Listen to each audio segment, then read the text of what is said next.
MPPCS सामान्य अध्ययन PYQ and MCQ series Hindi lecture 18 पहला प्रश्न एक कांची का कैलासनाथर मंदिर किस शैली में बना है? ए. राजसिम्हा शैली, बी. मामल्ल शैली, सी. महेंद्र शैली, डी. नंदीवर्मन शैली। इस प्रश्न का उत्तर है बी. कांची का कैलासनाथर मंदिर मामल्ल शैली में बना है। यह मंदिर 7वीं सदी में पल्लव शासक महेंद्रवर्मन प्रथम द्वारा निर्मित किया गया था। इस शैली में शिल्पकला का उत्तम उदाहरण मिलता है, जिसमें वास्तुकला के सरल और सुंदर रूपों का प्रयोग किया गया है। इस मंदिर का निर्माण बड़े बड़े शिलाखंडों से किया गया है और इसकी दीवारों पर विविध धार्मिक और सांस्कृतिक चित्रांकन होते हैं, जो पल्लवकालीन कला और वास्तुकला की बारीकी को दर्शाते हैं। अगला प्रश्न 2. एडोब फोटोशॉप किस प्रकार के सामान्य प्रयोजन एप्लीकेशन सॉफ्टवेयर का एक उदाहरण है? A. Graphics software, B. Multimedia software, C. Web series software, D. Database software. इस प्रश्न का उत्तर है ए. एडोब फोटोशॉप एक ग्राफिक्स सॉफ्टवेयर का उदाहरण है। यह चित्र और छवियों को संपादित करने, डिजाइन करने और रचनात्मक कार्यों के लिए उपयोग किया जाता है। फोटोशॉप का उपयोग विभिन्न ग्राफिक डिजाइन, फोटो सुधार, इलस्ट्रेशन और डिजिटल आर्ट बनाने में किया जाता है। इसका इंटरफेस उपयोगकर्ताओं को प्रभावी रूप से विभिन्न टूल्स, फिल्टर्स और इफेक्ट्स का उपयोग करने की सुविधा देता है, जो इसे पेशेवर ग्राफिक डिजाइनरों और फोटोग्राफरों के बीच एक प्रमुख सॉफ्टवेयर बनाता है। अगला प्रश्न 3 राज्य पुनर्गठन अधिनियम 1956 के अनुसार कितने राज्य और केंद्र शासित प्रदेश बनाए गए थे? ए. 11 राज्य और 6 केंद्र शासित प्रदेश, बी. 12 राज्य और 7 केंद्र शासित प्रदेश, सी. 13 राज्य और 7 केंद्र शासित प्रदेश, डी. 14 राज्य और 6 केंद्र शासित प्रदेश। इस प्रश्न का उत्तर है डी. राज्य पुनर्गठन अधिनियम 1956 के तहत भारत में 14 नए राज्य और 6 केंद्र शासित प्रदेश बनाए गए थे। इस अधिनियम का उद्देश्य राज्यों की भाषाई और सांस्कृतिक विविधताओं को ध्यान में रखते हुए राज्य सीमाओं का पुनर्गठन करना था। इसके परिणामस्वरूप नए राज्यों का गठन हुआ और कुछ पुराने राज्यों को फिर से विभाजित किया गया। इस पुनर्गठन से भारतीय संघ में राज्यों की संरचना में महत्वपूर्ण बदलाव आया, जो राज्य व्यवस्था को और अधिक व्यवस्थित और प्रतिनिधित्वपूर्ण बनाने में सहायक हुआ। अगला प्रश्न 4. मुस्लिम लीग ने सीधी कार्यवाही करने की घोषणा कब की? ए. 22 जून 1946, बी. 16 अगस्त 1946, सी. 22 अक्टूबर 1946, डी. 22 अगस्त 1946। इस प्रश्न का उत्तर है बी. मुस्लिम लीग ने सीधी कार्यवाही करने की घोषणा 16 अगस्त 1946 को की थी। यह निर्णय पाकिस्तान के लिए एक स्वतंत्र राष्ट्र की मांग को तेज करने के लिए लिया गया था। इस घोषणा का उद्देश्य ब्रिटिश सरकार पर दबाव बनाना था ताकि पाकिस्तान के निर्माण को स्वीकार किया जाए। इसके परिणामस्वरूप देश भर में हिंसा और सांप्रदायिक संघर्ष बढ़ गए, जिसे सीधी कार्यवाही दिवस के रूप में याद किया जाता है। इस दिन मुस्लिम लीग ने बड़े पैमाने पर विरोध प्रदर्शन किए। अगला प्रश्न 5-6 अप्रैल 1930 की तिथि भारत के इतिहास में अच्छी तरह जानी जाती है क्योंकि यह तिथि संबंधित है। ए. भारत छोड़ो आंदोलन से, बी. बंगाल विभाजन से, सी. जलियांवाला बाग हत्याकांड से, डी. महात्मा गांधी द्वारा दांडी यात्रा से। इस प्रश्न का उत्तर है डी. 6 अप्रैल 1930 की तिथि भारत के इतिहास में महात्मा गांधी द्वारा दांडी यात्रा से जुड़ी हुई है। इस दिन गांधी जी ने ब्रिटिश शासन द्वारा लगाए गए नमक कर के विरोध में दांडी गांव की ओर यात्रा शुरू की। यह यात्रा नमक कानून का उल्लंघन करने के लिए थी, जिसे ब्रिटिश सरकार ने लागू किया था। इस आंदोलन ने भारतीय स्वतंत्रता संग्राम में एक नया मोड़ दिया और पूरे देश में असहमति और विरोध की लहर पैदा की। अगला प्रश्न 6. भारत में किसी राज्य को विशेष दर्जा देने के लिए निम्नलिखित में से कौन सा पैरामीटर सामान्यतः स्वीकार नहीं किया जाता है? ए. पहाड़ी व कठिन भूभाग, बी. कम जनसंख्या घनत्व, सी, अनुसूचित जाति व अनुसूचित जनजाति की बड़ी आबादी। डी, अंतर्राष्ट्रीय सीमाओं के साथ रणनीतिक स्थान। इस प्रश्न का उत्तर है सी। भारत में किसी राज्य को विशेष दर्जा देने के लिए अनुसूचित जाति व अनुसूचित जनजाति की बड़ी आबादी सामान्यतः स्वीकार नहीं किया जाता है। विशेष दर्जा देने के लिए आमतौर पर पहाड़ी और कठिन भूभाग, कम जनसंख्या घनत्व या अंतर्राष्ट्रीय सीमाओं के साथ रणनीतिक स्थान को आधार बनाया जाता है, जैसे जम्मू और कश्मीर को विशेष दर्जा मिला था। जबकि अनुसूचित जाति और जनजाति की बड़ी आबादी राज्यों को विशेष दर्जा देने का मुख्य कारण नहीं होता है। अगला प्रश्न। 18वीं लोकसभा के स्पीकर द्वारा वर्ष 2024 से 25 के लिए गठित संसदीय समितियों के अध्यक्षों की नियुक्ति के संबंध में कौन सा युग्म गलत है? ए, लोक लेखा समिति केसी वेणुगोपाल। बी, प्राक्कलन समिति बैजयंत पांडा। सी, अनुसूचित जाति एवं अनुसूचित जनजाति कल्याण समिति फग्गन सिंह कुलस्ते। डी, अन्य पिछड़ा वर्ग कल्याण समिति गणेश सिंह। इस प्रश्न का उत्तर है डी। संसदीय समितियों के अध्यक्षों के संबंध में 18वीं लोकसभा के स्पीकर द्वारा वर्ष 2024 से 25 के लिए नियुक्त किए गए युग्मों में से अन्य पिछड़ा वर्ग कल्याण समिति गणेश सिंह गलत है। सही युग्म के अनुसार अन्य पिछड़ा वर्ग कल्याण समिति के अध्यक्ष रामविलास पासवान हैं, न कि गणेश सिंह। अन्य विकल्प जैसे लोक लेखा समिति केसी वेणुगोपाल, प्राक्कलन समिति बैजयंत पांडा और अनुसूचित जाति एवं अनुसूचित जनजाति कल्याण समिति फग्गन सिंह कुलस्ते सही हैं। अगला प्रश्न। 2023 में हांगझोउ, चीन में हुए एशियाई खेलों में भारतीय स्वर्ण पदक विजेताओं के लिए निम्नलिखित में से कौन सा एथलीट खेल युग्म गलत है?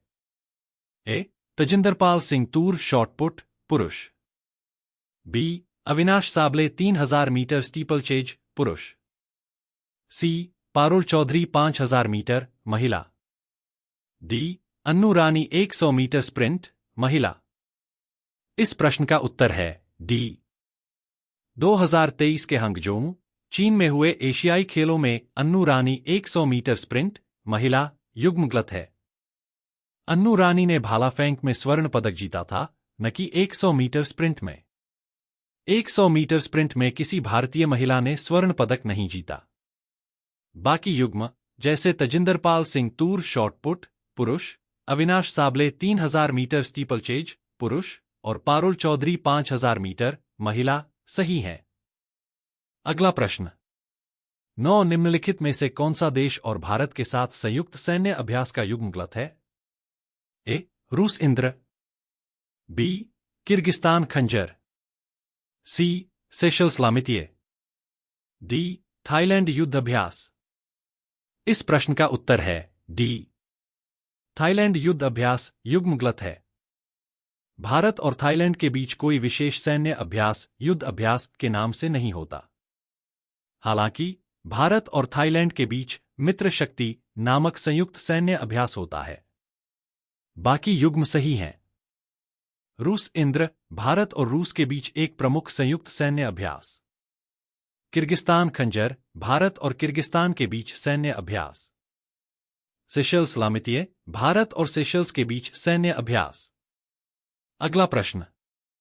10 डेटा सुरक्षा प्रबंधन का सिद्धांत, जो ग्राहकों और संगठन के डेटा को अवैध पहुंच या प्रयोग से सुरक्षित रखने के लिए उपयोग की जाने वाली प्रक्रियाओं, नीतियों और नियंत्रणों को शामिल करता है, उसे कहा जाता है? A, integrity. B, privacy. C, availability. D, confidentiality. इस प्रश्न का उत्तर है डी। डेटा सुरक्षा प्रबंधन का वह सिद्धांत जो ग्राहकों और संगठन के डेटा को अवैध पहुंच या प्रयोग से सुरक्षित रखने के लिए प्रक्रियाओं, नीतियों और नियंत्रणों का उपयोग करता है, उसे कॉन्फिडेंशियलिटी कहा जाता है। इसका उद्देश्य यह सुनिश्चित करना है कि डेटा केवल उन व्यक्तियों या प्रणालियों तक ही पहुंचे जिनके पास उसे देखने या उपयोग करने का उचित अधिकार है। कॉन्फिडेंशियलिटी डेटा की गोपनीयता बनाए रखने और सुरक्षा सुनिश्चित करने के लिए महत्वपूर्ण है। अगला प्रश्न। 11 भारत वन स्थिति रिपोर्ट ISFR 2021 के अनुसार मध्य प्रदेश के इनमें से कौन से जिले में वन आवरण 10% जिले के भौगोलिक क्षेत्रफल का % से कम है? ए. अशोकनगर, बी. मुरैना, सी. भिंड, डी. गुना। भारत वन स्थिति रिपोर्ट ISFR 2021 के अनुसार मध्य प्रदेश के मुरैना जिले में वन आवरण 10% से कम है। मुरैना जिले में वन आवरण की कमी है, जबकि अन्य जिलों जैसे अशोकनगर, भिंड और गुना में वन आवरण 10% या उससे अधिक है। इस रिपोर्ट के आधार पर मुरैना को वन आवरण के मामले में अन्य जिलों से पिछड़ा हुआ माना जाता है, जो पर्यावरणीय और पारिस्थितिकी संबंधी मुद्दों का संकेत देता है।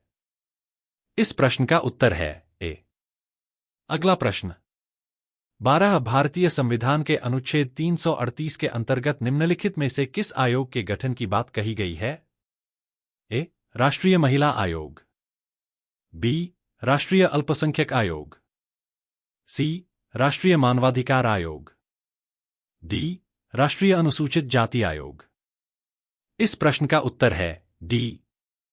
भारतीय संविधान के अनुच्छेद 338 के अंतर्गत राष्ट्रीय अनुसूचित जाति आयोग के गठन की बात कही गई है। यह आयोग अनुसूचित जातियों के अधिकारों और कल्याण के लिए काम करता है और उनका संरक्षण सुनिश्चित करने के लिए उपायों की सिफारिश करता है। इस आयोग का उद्देश्य अनुसूचित जातियों के सामाजिक, आर्थिक और शैक्षिक विकास को बढ़ावा देना है। यह आयोग सरकारी नीतियों और योजनाओं के प्रभावी कार्यान्वयन की निगरानी करता है। अगला प्रश्न, 13 मुख्यमंत्री लाडली बहना योजना, जो पूरे मध्य प्रदेश में क्रियान्वित की गई है, का उद्देश्य आर्थिक स्वावलंबन के अतिरिक्त निम्न भी है। ए. महिलाओं की राजनीतिक भागीदारी, बी. महिलाओं के विवाह संबंधी खर्च, सी. महिलाओं के स्वास्थ्य एवं पोषण, डी.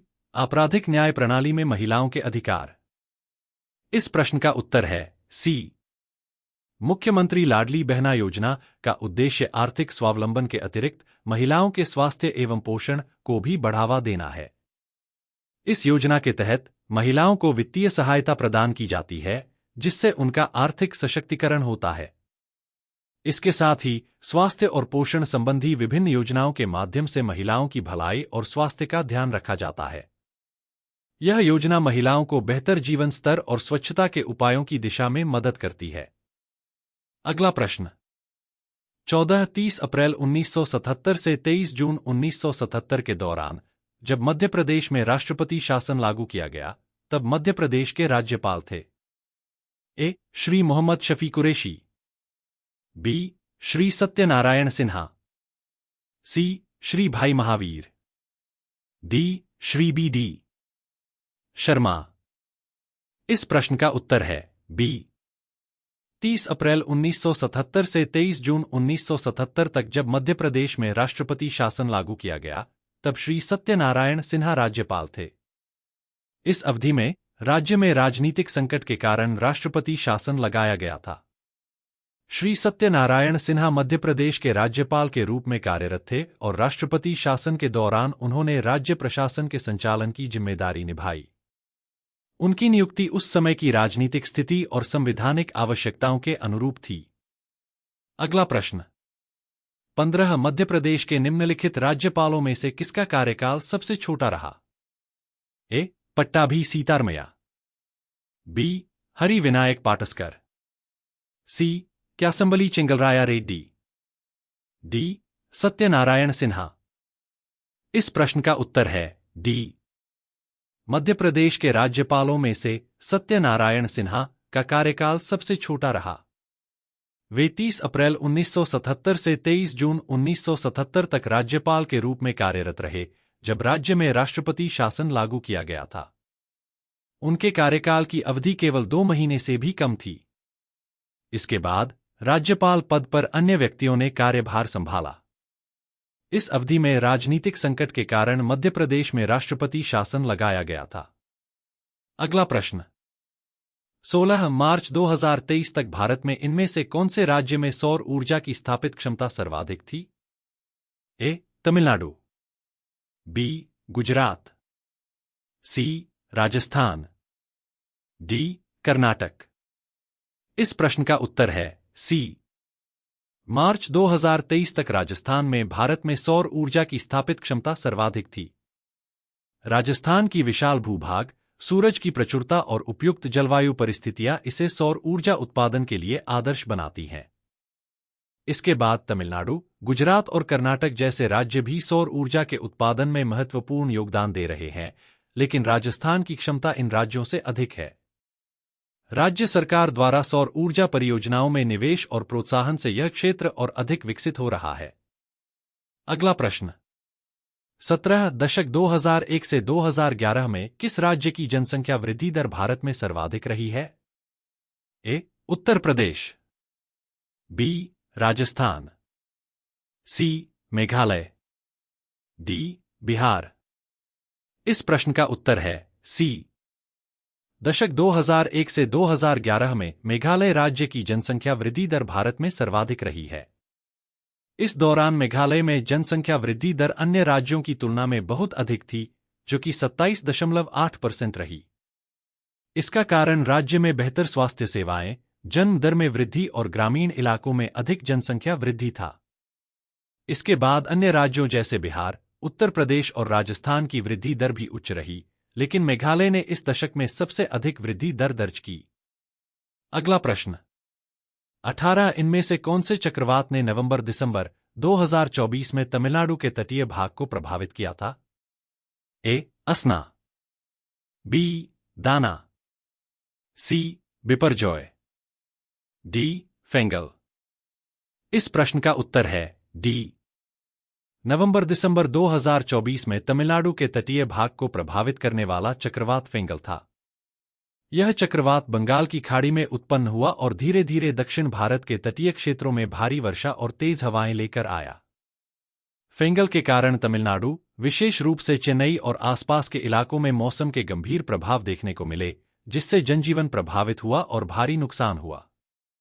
अगला प्रश्न, 19 वर्ष 2024 में भारत में निम्नलिखित में से कौन से परमाणु ऊर्जा केंद्र की स्थापित क्षमता सर्वाधिक थी?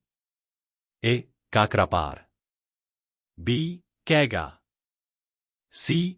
कल्पक्कम, डी. कुर्नकुलम। इस प्रश्न का उत्तर है डी। वर्ष 2024 में भारत में कुर्नकुलम परमाणु ऊर्जा केंद्र की स्थापित क्षमता सर्वाधिक थी। यह केंद्र तमिलनाडु राज्य में स्थित है और इसकी कुल स्थापित क्षमता 2000 मेगावाट, 1000 मेगावाट है। कुर्नकुलम परमाणु संयंत्र भारत का सबसे बड़ा और महत्वपूर्ण परमाणु ऊर्जा केंद्र है, जो देश की ऊर्जा आवश्यकता को पूरा करने में महत्वपूर्ण भूमिका निभाता है। यह केंद्र रूस के सहयोग से विकसित किया गया है और इसके और यूनिट्स के निर्माण की प्रक्रिया जारी है। अगला प्रश्न, 20 किस उपनिषद में याज्ञवल्क्य और गार्गी का प्रसिद्ध संवाद मिलता है? ए. बृहदारण्यक उपनिषद, बी. तैत्तिरीय उपनिषद, सी. ऐत्रेय उपनिषद, डी. प्रश्नोपनिषद। इस प्रश्न का उत्तर है ए. बृहदारण्यक उपनिषद में याज्ञवल्क्य और गार्गी का प्रसिद्ध संवाद मिलता है। यह संवाद अद्वितीय दार्शनिक चर्चा का उदाहरण है, जिसमें गार्गी ने याज्ञवल्क्य से ब्रह्मा, आत्मा और ब्रह्मांड के अस्तित्व पर गहरे सवाल किए। याज्ञवल्क्य ने गार्गी के सवालों का उत्तर दिया और ब्रह्मा के पार जाने वाले विचार प्रस्तुत किए। इस संवाद से अद्वैत वेदांत के सिद्धांतों की चर्चा और विस्तार होता है, जो भारतीय दर्शन में महत्वपूर्ण योगदान है। अगला प्रश्न, 21 निम्नलिखित में से कौन सा गैरलाभकारी संगठन भारत में 2 रोबोटिक्स और ऑटोमेशन में मानक स्थापित करने के लिए शीर्ष निकाय है? A. All India Council for Robotics and Automation, AICRA, B. National Institute of Robotics and Artificial Intelligence, NIRA, C. Bharat विज्ञान, प्रौद्योगिकी, इंजीनियरिंग और गणित, STEM मिशन, डी. भारतीय रोबोटिक्स कौशल केंद्र, RSCI। इस प्रश्न का उत्तर है A. All India Council for Robotics and Automation, AICRA, भारत में रोबोटिक्स और ऑटोमेशन से संबंधित मानक स्थापित करने के लिए शीर्ष गैरलाभकारी संगठन है। यह संगठन उद्योग, शैक्षिक संस्थान और सरकार के साथ मिलकर तकनीकी विकास, प्रशिक्षण और शोध को बढ़ावा देता है। इसका उद्देश्य भारत में रोबोटिक्स और ऑटोमेशन के क्षेत्र में नवाचार को बढ़ावा देना और इस क्षेत्र में मानकों को स्थापित करना है, ताकि उद्योगों में बेहतर कार्यप्रणाली और दक्षता सुनिश्चित की जा सके। अगला प्रश्न, 22 एक मैलवेयर जो एक वैध सॉफ्टवेयर की तरह दिखता है और एक बार जब यह उपयोगकर्ता को बहलाकर इसे इंस्टॉल करवा देता है तो यह काफी हद तक वायरस या वर्म की तरह कार्य करता है। इसे कहा जाता है A. Keylogger, B. Ransomware, C. Trojan, D. Spyware. इस प्रश्न का उत्तर है सी. ट्रोजन एक प्रकार का मैलवेयर होता है जो एक वैध सॉफ्टवेयर की तरह दिखता है। यह उपयोगकर्ताओं को धोखे में डालकर उन्हें इसे इंस्टॉल करने के लिए बहलाता है। एक बार इंस्टॉल होने के बाद यह वायरस या वर्म की तरह कार्य करता है और सिस्टम को संक्रमित करता है। ट्रोजन को अक्सर उपयोगकर्ता की जानकारी चुराने, डेटा को नुकसान पहुंचाने या सिस्टम के नियंत्रण को हैक करने के लिए इस्तेमाल किया जाता है। इसका नाम प्राचीन ग्रीक ट्रोजन हॉर्स से लिया गया है। अगला प्रश्न 23 भारतीय संविधान के किस अनुच्छेद के अंतर्गत राष्ट्रपति राज्य विशेष के लिए अनुसूचित जनजाति समुदायों के लिए लोक अधिसूचना जारी करते हैं? ए. अनुच्छेद 340, बी. अनुच्छेद 349, सी. अनुच्छेद 342, डी. अनुच्छेद 338। इस प्रश्न का उत्तर है सी. अनुच्छेद 342 के तहत राष्ट्रपति किसी राज्य या संघ राज्य क्षेत्र के लिए अनुसूचित जनजाति समुदायों की पहचान करने के लिए लोक अधिसूचना जारी करते हैं। इस अनुच्छेद के अनुसार राष्ट्रपति एक सूची प्रकाशित कर सकते हैं जिसमें उन समुदायों के नाम होंगे जो किसी विशेष राज्य या क्षेत्र में अनुसूचित जनजाति के रूप में मान्यता प्राप्त है। यह प्रक्रिया संविधान के अनुरूप होती है ताकि उन समुदायों को विशेष अधिकार और लाभ प्राप्त हो सकें। अगला प्रश्न 24 मध्य प्रदेश में मैंगनीज के संबंध में निम्नलिखित कथनों को पढ़िए और नीचे दिए गए कूट से सही उत्तर का चयन कीजिए। एक वर्ष 2020 से 21 में मध्य प्रदेश मैंगनीज निक्षेप में देश में द्वितीय स्थान पर था। 2 वर्ष 2020 से 21 में मध्य प्रदेश मैंगनीज उत्पादन में देश में प्रथम स्थान पर था। 3 छिंदवाड़ा जिले में गोदावरी एवं वर्धा नदी घाटियों में मैंगनीज के निक्षेप हैं। 4 झाबुआ जिले की थांदला तहसील में मैंगनीज के निक्षेप हैं। कूट ए 1, 2 एवं 3 सही हैं। बी 2, 3 एवं 4 सही हैं। सी 1, 3 एवं 4 सही हैं। डी 1, 2, 3 एवं 4 सही हैं। इस प्रश्न का उत्तर है सी. वर्ष 2020 से 21 में मध्य प्रदेश मैंगनीज के निक्षेप में देश में द्वितीय स्थान पर था, लेकिन उत्पादन में वह प्रथम स्थान पर नहीं था। छिंदवाड़ा जिले में गोदावरी और वर्धा नदी घाटियों में मैंगनीज के निक्षेप हैं। साथ ही झाबुआ जिले की थांदला तहसील में भी मैंगनीज के निक्षेप पाए जाते हैं। इसलिए कथन 1, 3 और 4 सही हैं, जबकि कथन 2 गलत है। अगला प्रश्न 25 भारत के राष्ट्रपति पर महाभियोग निम्नलिखित में से किस आधार पर लगाया जा सकता है? ए. व्यावसायिक कदाचार, बी. संविधान का उल्लंघन, सी. लाभ का व्यवसाय करना, डी. मानसिक अस्थिरता। इस प्रश्न का उत्तर है बी.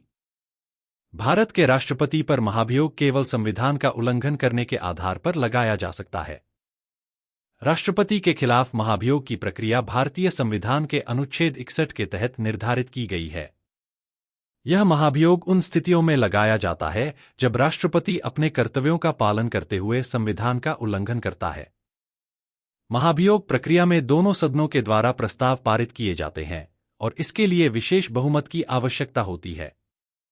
अगला प्रश्न 26 मध्य प्रदेश में काली मिट्टी के संबंध में इनमें से कौन सा कथन सही नहीं है?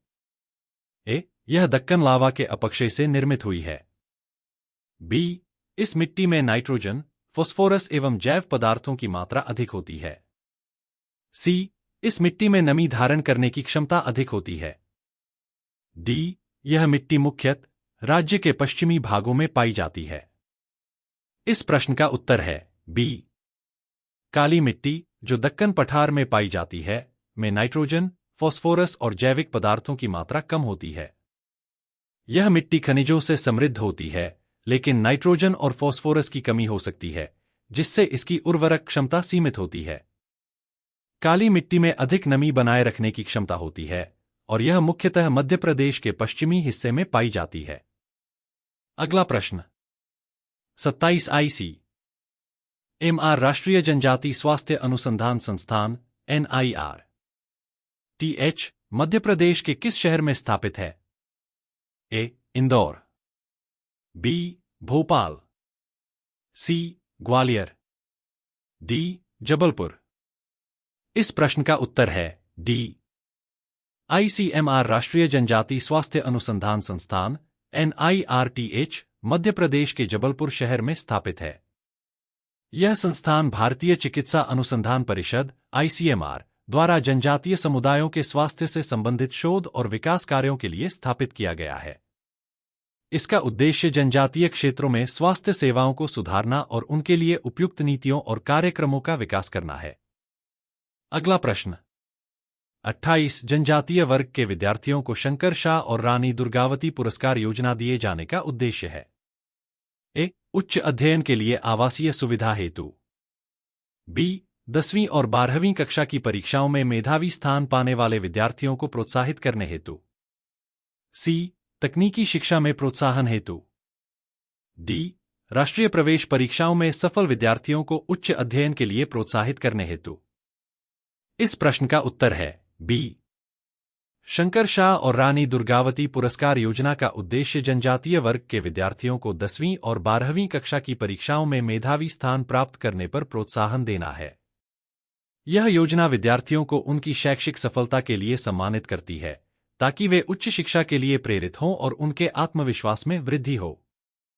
इसके माध्यम से जनजातीय समुदाय के विद्यार्थियों को शिक्षा के क्षेत्र में उत्कृष्टता की दिशा में प्रोत्साहित किया जाता है। अगला प्रश्न 29 दिनांक 23 दिसंबर 2017 से आहार अनुदान योजना किस जनजातीय समुदाय के कुपोषण को दूर करने की योजना है? ए. भील जनजातीय समुदाय, बी. विशेष पिछड़े जनजातीय समुदाय, सी. अशिक्षित जनजातियां, डी. बेरोजगार जनजातियां। इस प्रश्न का उत्तर है बी.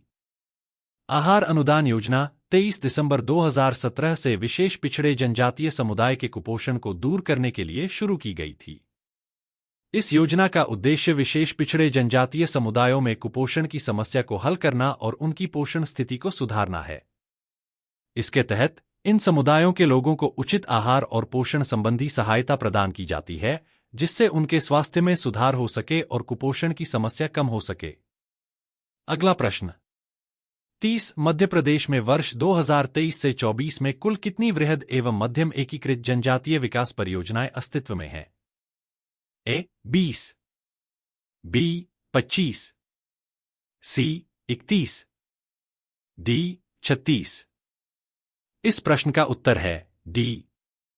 मध्य प्रदेश में वर्ष 2023 से 24 में कुल 36 वृहद एवं मध्यम एकीकृत जनजातीय विकास परियोजनाएं अस्तित्व में हैं।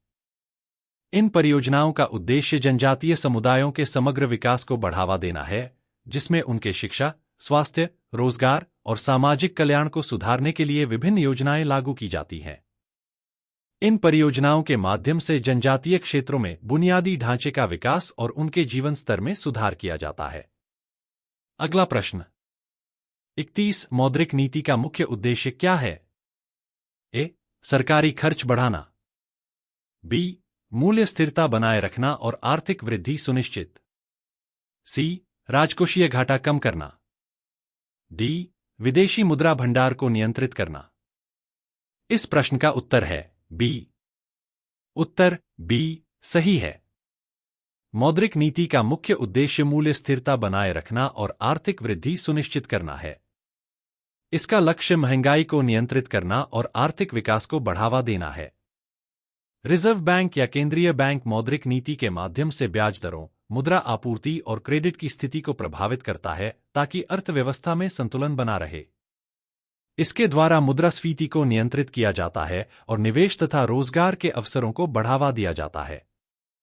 अगला प्रश्न 32 वित्तीय वर्ष 2023 से 24 में भारत के कुल व्यापार घाटे को कम करने में किस क्षेत्र ने महत्वपूर्ण भूमिका निभाई? ए. कृषि निर्यात, बी. माल निर्यात, सी. सेवा निर्यात, डी. ऑटोमोबाइल निर्यात। इस प्रश्न का उत्तर है सी. वित्तीय वर्ष 2023 से 24 में भारत के कुल व्यापार घाटे को कम करने में सेवा निर्यात ने महत्वपूर्ण भूमिका निभाई। भारत का सेवा क्षेत्र, विशेष रूप से सूचना प्रौद्योगिकी eighty, business process outsourcing BPO और वित्तीय सेवाओं का निर्यात वैश्विक बाजार में तेजी से बढ़ा है। इस क्षेत्र ने व्यापार घाटे को संतुलित करने में मदद की, क्योंकि सेवा निर्यात से प्राप्त होने वाली आय ने आयात से होने वाली खर्चों की भरपाई की। अगला प्रश्न 33 वर्ष 2017 से 18 में भारत के किस राज्य में विनिर्माण क्षेत्र में पूंजी गहनता सबसे अधिक है? ए. गुजरात, बी. महाराष्ट्र, सी. तमिलनाडु, डी. मध्य प्रदेश। इस प्रश्न का उत्तर है ए. वर्ष 2017 से 18 में भारत के गुजरात राज्य में विनिर्माण क्षेत्र में पूंजी गहनता कैपिटल इंटेंसिटी सबसे अधिक थी। गुजरात राज्य में विनिर्माण क्षेत्र में भारी निवेश और उन्नत औद्योगिकीकरण की दिशा में तेजी से कदम बढ़ाए गए हैं।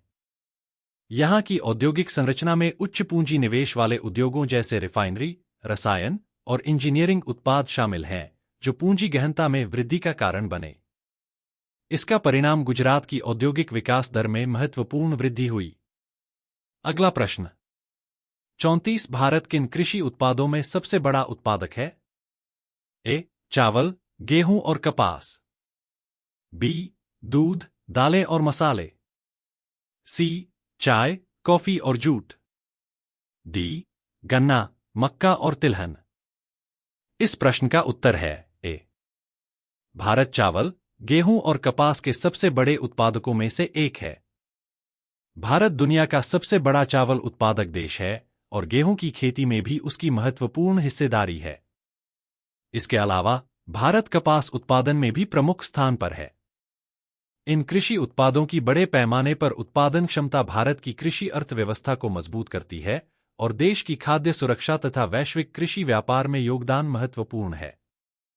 अगला प्रश्न 35 वर्ष 2011 की जनगणना के अनुसार निम्नलिखित में से कौन से जिले की जनसंख्या की दशकीय वृद्धि दर सर्वाधिक थी? ए. सिंगरौली, बी. भोपाल, सी. इंदौर, डी. बड़वानी। इस प्रश्न का उत्तर है ए.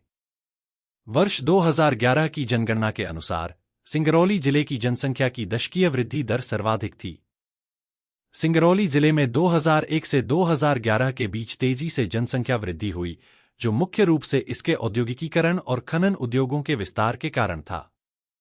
यहां काम की संभावनाएं और आर्थिक विकास के अवसर बढ़ने से लोगों का प्रवास हुआ, जिससे जिले की जनसंख्या में तेजी से वृद्धि हुई। अगला प्रश्न 36 2020 में एसडीजी इंडिया इंडेक्स 3.0 में मध्य प्रदेश का समग्र 4 एसडीजी सतत विकास लक्ष्य स्कोर कितना था? ए. 56, बी. 58, सी. 60, डी. 62। इस प्रश्न का उत्तर है सी. 2020 में एसडीजी इंडिया इंडेक्स 3.0 में मध्य प्रदेश का समग्र सतत विकास लक्ष्य एसडीजी स्कोर 60 था। यह सूचकांक राज्यों और केंद्र शासित प्रदेशों द्वारा सतत विकास लक्ष्यों एसडीजीज की प्राप्ति की प्रगति को मापता है। मध्य प्रदेश का स्कोर अन्य राज्यों की तुलना में मध्यम स्तर पर था, जिसमें कई क्षेत्रों में सुधार की आवश्यकता थी, लेकिन कुछ क्षेत्रों में अच्छे परिणाम भी देखने को मिले, जैसे शिक्षा और स्वास्थ्य के क्षेत्र में। अगला प्रश्न 37 राष्ट्रीय पृथ्वी विज्ञान अध्ययन केंद्र एनसीईएसएस किस राज्य में स्थित है? ए. आंध्र प्रदेश, बी. केरल, सी. तमिलनाडु, डी. कर्नाटक। इस प्रश्न का उत्तर है बी. उत्तर बी सही है। राष्ट्रीय पृथ्वी विज्ञान अध्ययन केंद्र एनसीईएसएस केरल राज्य में स्थित है। यह केंद्र तटीय और समुद्र विज्ञान, भूविज्ञान और जलवायु अध्ययन के क्षेत्र में अनुसंधान करता है। एनसीईएसएस का उद्देश्य पृथ्वी के भौगोलिक और पर्यावरणीय परिप्रेक्ष्य से गहरी समझ विकसित करना है, ताकि प्राकृतिक संसाधनों का स्थायी उपयोग और संरक्षण किया जा सके। यह केंद्र केरल के तटीय क्षेत्रों में जलवायु परिवर्तन और समुद्र विज्ञान से संबंधित महत्वपूर्ण शोध कार्यों को अंजाम देता है। अगला प्रश्न 38 उद्यम क्रांति योजना का मुख्य उद्देश्य क्या है? ए. एमएसएमईज को मुफ्त बिजली प्रदान करना। बी, स्वरोजगार के लिए गारंटी रहित ऋण प्रदान करना। सी, स्टार्टअप्स के लिए कर छूट। डी, उद्यमियों के लिए मुफ्त प्रशिक्षण। इस प्रश्न का उत्तर है बी। उद्यम क्रांति योजना का मुख्य उद्देश्य स्वरोजगार के लिए गारंटी रहित ऋण प्रदान करना है। इस योजना के तहत युवाओं और छोटे उद्यमियों को बिना किसी गारंटी के ऋण उपलब्ध कराया जाता है ताकि वे अपना व्यवसाय शुरू कर सकें। इसका उद्देश्य रोजगार सृजन, आत्मनिर्भरता को बढ़ावा देना और छोटे उद्योगों को वित्तीय सहायता प्रदान करना है। यह योजना विशेष रूप से छोटे और मझोले उद्यमों को बढ़ावा देती है। अगला प्रश्न 39, 2023 से 24 में मध्य प्रदेश सरकार के कुल व्यय बजट का कितना प्रतिशत शिक्षा के क्षेत्र के लिए आवंटित किया गया था? ए, 12.22%, बी, 10.5%, सी, 18.0%, डी, 15.0%। इस प्रश्न का उत्तर है ए। 2023 से 24 के बजट में मध्य प्रदेश सरकार ने कुल व्यय का 12.22% शिक्षा के क्षेत्र के लिए आवंटित किया था। इस बजट में राज्य सरकार ने शिक्षा के विकास, विद्यालयों के बुनियादी ढांचे, शिक्षक प्रशिक्षण और शिक्षा गुणवत्ता सुधार के लिए महत्वपूर्ण संसाधन दिए हैं। इसका उद्देश्य शिक्षा के स्तर को सुधारना और बच्चों के लिए बेहतर अध्ययन वातावरण प्रदान करना है ताकि राज्य में शिक्षा क्षेत्र में सशक्त सुधार हो सके। अगला प्रश्न 40, 2023 से 24 में मध्य प्रदेश में सबसे अधिक उत्पादकता वाली सब्जी कौन सी थी? ए, प्याज, बी, आलू, सी, बैंगन, डी, टमाटर। इस प्रश्न का उत्तर है बी। 2023 से 24 में मध्य प्रदेश में सबसे अधिक उत्पादकता वाली सब्जी आलू थी। राज्य में आलू की खेती बड़े पैमाने पर की जाती है और यह प्रमुख व्यावसायिक फसल के रूप में उगाई जाती है। मध्य प्रदेश का आलू उत्पादन विभिन्न राज्यों के मुकाबले उच्चतम स्तर पर है, जो इसे देश भर में एक महत्वपूर्ण आपूर्तिकर्ता बनाता है। राज्य की उपयुक्त जलवायु और भूमि इसके उत्पादन में सहायक होती है, जिससे आलू की खेती में उत्पादकता उच्च रहती है। अगला प्रश्न 41, राष्ट्रीय ई गवर्नेंस योजना (NEJP) के तहत मिशन मोड परियोजनाओं का सार संग्रह कहा जाता है। ए, ई प्रमाण, बी, डिजिलॉकर, सी, सारांश, डी, MEITY। इस प्रश्न का उत्तर है डी। राष्ट्रीय ई गवर्नेंस योजना (NEJP) के तहत मिशन मोड परियोजनाओं का सार संग्रह MEITY कहा जाता है।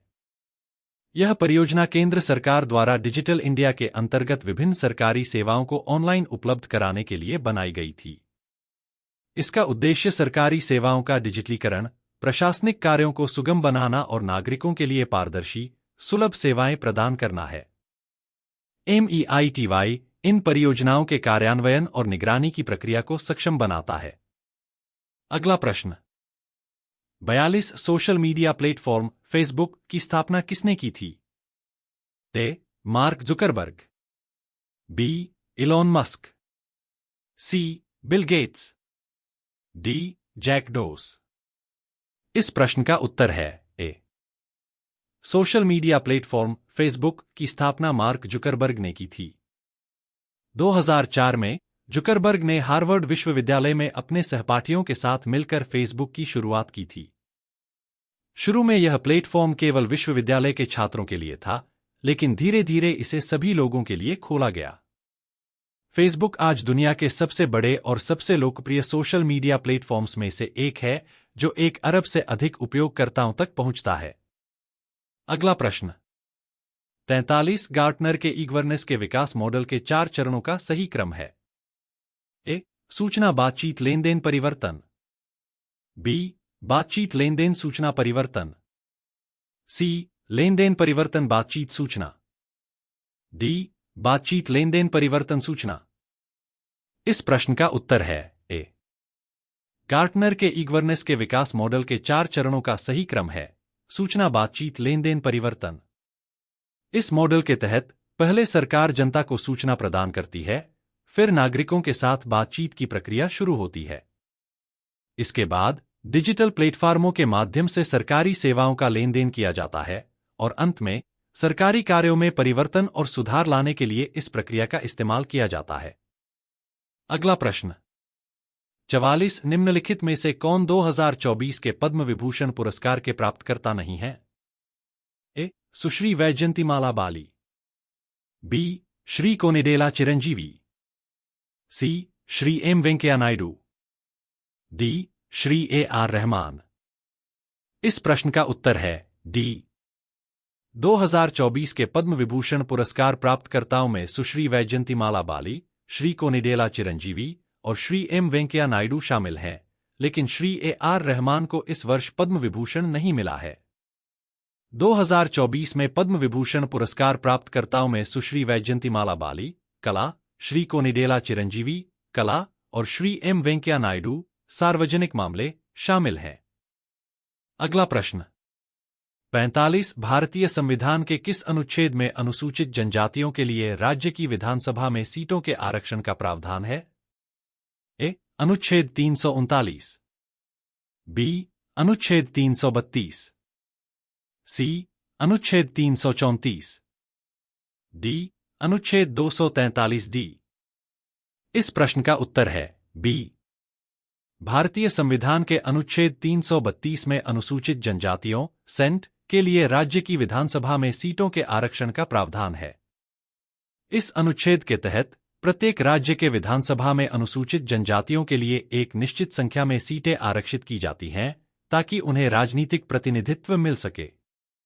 यह आरक्षण प्रणाली अनुसूचित जनजातियों के सामाजिक, आर्थिक और राजनीतिक उत्थान के लिए महत्वपूर्ण कदम है।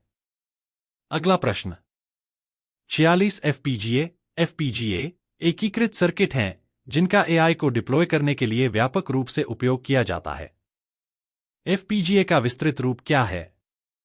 A. Field programmable gate arrays, B. Forward programmable graphical advancement, C. Forward program group intelligence, D. Faster program gesture analytics.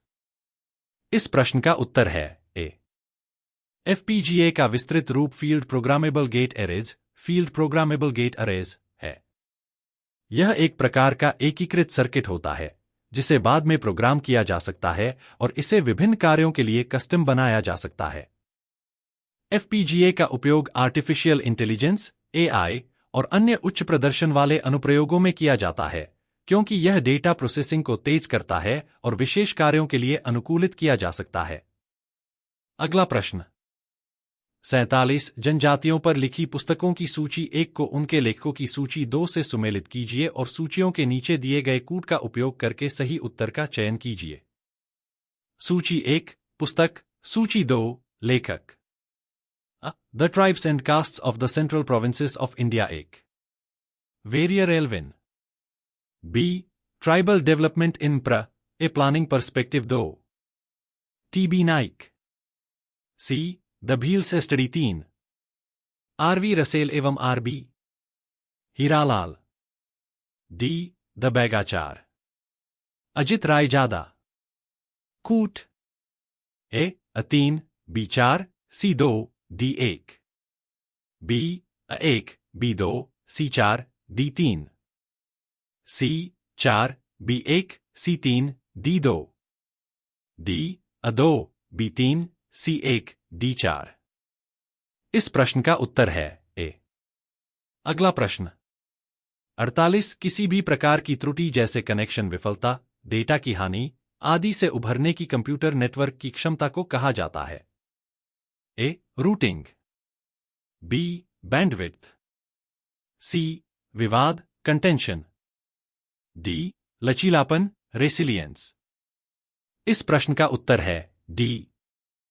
किसी भी प्रकार की त्रुटि जैसे कनेक्शन विफलता, डेटा की हानि आदि से उभरने की कंप्यूटर नेटवर्क की क्षमता को लचीलापन रेसिलियंस कहा जाता है।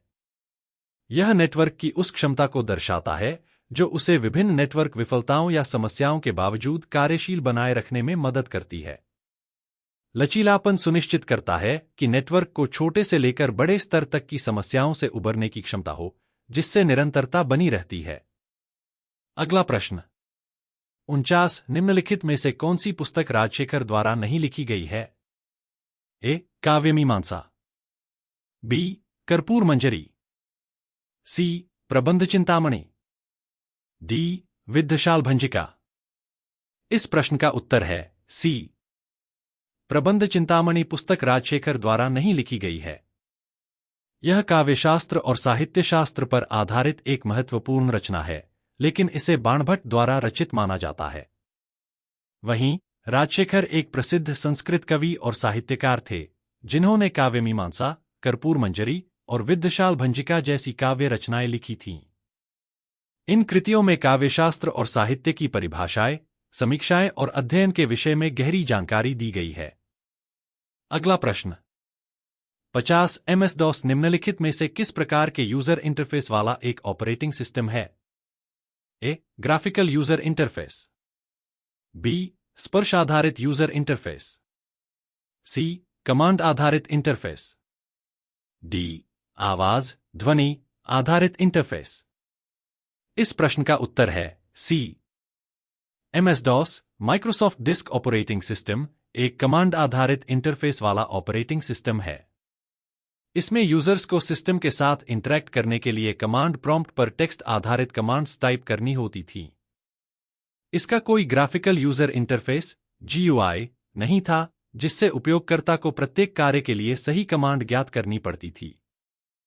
MS-DOS ने कंप्यूटरों को चलाने के लिए एक सरल और प्रभावी तरीका प्रदान किया, लेकिन आजकल इसके स्थान पर GUI आधारित ऑपरेटिंग सिस्टम्स ने ले लिया है। अगला प्रश्न, 51 सूची 1 को सूची 2 से सुमेलित कीजिए और सूचियों के नीचे दिए गए कूट का उपयोग करके सही उत्तर का चयन कीजिए। सूची 1 जिला, सूची 2 सीमेंट उद्योग। अ. दमोह 1, मालनपुर, बी. भिंड 2, नरसिंहगढ़, सी. सतना 3, बानमोर, डी. मुरैना 4, मैहर। कूट, ए. अ2, B1, C4, D3, B. 4, B2, C1, D3, सी. A3, B4, C2, D1, D. A1, B3, C2, D4। इस प्रश्न का उत्तर है ए. अगला प्रश्न, 52 सिंगरौली जिले के महान एल्यूमीनियम प्लांट के संबंध में निम्नलिखित कथनों के आधार पर नीचे दिए गए कूट से सही उत्तर का चयन कीजिए। 1. सिंगरौली जिले के बरगवां के निकट महान एल्यूमीनियम प्लांट अवस्थित है। दूध उत्पादन 2013 से प्रारंभ हुआ। 3. इसके कुल उत्पादन का 80% निर्यात किया जाता है। 4. स्मेल्टिंग के लिए फ्रांसीसी तकनीकी का उपयोग किया जाता है। कूट, ए. 1, 2 एवं 3 सही हैं। बी. 2, 3 एवं 4 सही हैं। सी. 1, 2 एवं 4 सही हैं। डी. 1, 2, 3 एवं 4 सही हैं। इस प्रश्न का उत्तर है सी. सिंगरौली जिले का महान एल्यूमीनियम प्लांट बरगवां के निकट स्थित है और इसका उत्पादन 2013 से शुरू हुआ था। हालांकि इसका 80% उत्पादन निर्यात किया जाता है, लेकिन स्मेल्टिंग के लिए फ्रांसीसी तकनीकी का उपयोग नहीं किया जाता। इस तथ्य को छोड़कर बाकी सभी जानकारी सही है। इसलिए सही उत्तर है सी, जिसमें 1, 2 एवं 4 कथन सही हैं। अगला प्रश्न, 53 निम्नलिखित में से कौन मध्य प्रदेश के विशेष रूप से कमजोर जनजातीय समूहों PVTG के अंतर्गत नहीं आते हैं? ए. सहरिया, बी. बैगा, सी. भारिया, डी. असुर। इस प्रश्न का उत्तर है डी. असुर जनजाति मध्य प्रदेश के विशेष रूप से कमजोर जनजातीय समूहों PVTG में शामिल नहीं है, जबकि सहरिया, बैगा और भारिया जनजातियां मध्य प्रदेश के PVTG के तहत आती हैं। PVTG उन जनजातियों को कहा जाता है जो सामाजिक और आर्थिक दृष्टि से अत्यधिक कमजोर होती हैं और जिनकी जीवनशैली में अभी भी पारंपरिक तरीके मौजूद रहते हैं। असुर जनजाति, जो मुख्य रूप से झारखंड राज्य में पाई जाती है, मध्य प्रदेश के PVTG में नहीं आती। अगला प्रश्न, 54 छिंदवाड़ा जिले के पातालकोट क्षेत्र में कौन सी जनजाति का बाहुल्य है?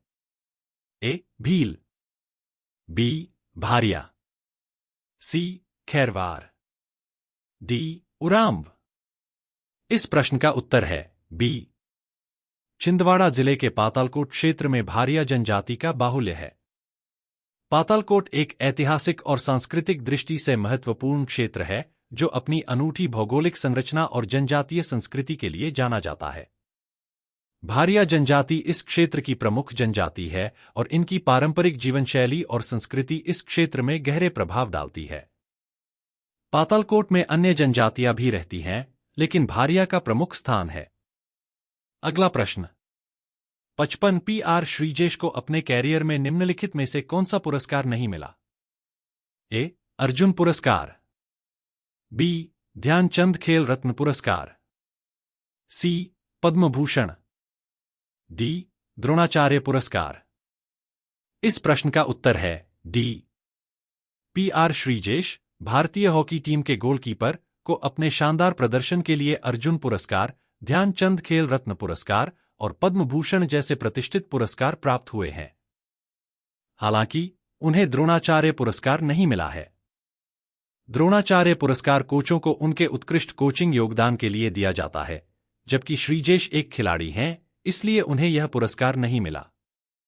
अगला प्रश्न, 56 किस संविधान संशोधन के द्वारा 6 से 14 वर्ष तक के बच्चों के लिए निःशुल्क एवं अनिवार्य शिक्षा के अधिकार को मौलिक मूल अधिकार बनाया गया? ए 68वें संविधान संशोधन द्वारा, बी 85वें संविधान संशोधन द्वारा, सी 86वें संविधान संशोधन द्वारा, डी 87वें संविधान संशोधन द्वारा। इस प्रश्न का उत्तर है सी 86वें संविधान संशोधन 2002 के तहत भारतीय संविधान में धारा 21 जोड़ी गई, जिसके द्वारा 6 से 14 वर्ष तक के बच्चों के लिए निःशुल्क और अनिवार्य शिक्षा का अधिकार मौलिक अधिकार बना दिया गया। इस संशोधन ने शिक्षा को एक मौलिक अधिकार के रूप में स्थापित किया और राज्यों को बच्चों की शिक्षा सुनिश्चित करने का कर्तव्य सौंपा। यह बच्चों के विकास के लिए एक महत्वपूर्ण कदम था। अगला प्रश्न, 57 सूची 1 को सूची 2 से सुमेलित कीजिए और सूचियों के नीचे दिए गए कूट का उपयोग करके सही उत्तर का चयन कीजिए। सूची 1 नदी, सूची 2 स्थान नगर। अ बेतवा 1, बालाघाट, बी ताप्ती तापी 2, उज्जैन, सी क्षिप्रा 3, मुल्ताई, डी वैनगंगा 4, ओरछा।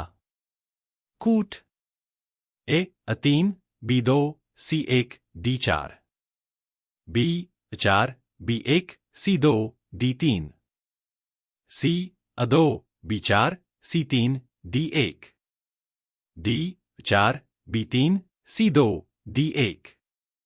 इस प्रश्न का उत्तर है सी। अगला प्रश्न, 58 मध्य प्रदेश की जलवायु के संबंध में निम्नलिखित कथनों को पढ़िए और नीचे दिए गए कूट से सही उत्तर का चयन कीजिए। 1 प्रदेश में अधिकांश वर्षा मानसून से होती है। 2 शीतकाल में वायु की गति ग्रीष्मकाल एवं वर्षा ऋतु की अपेक्षा तीव्र होती है।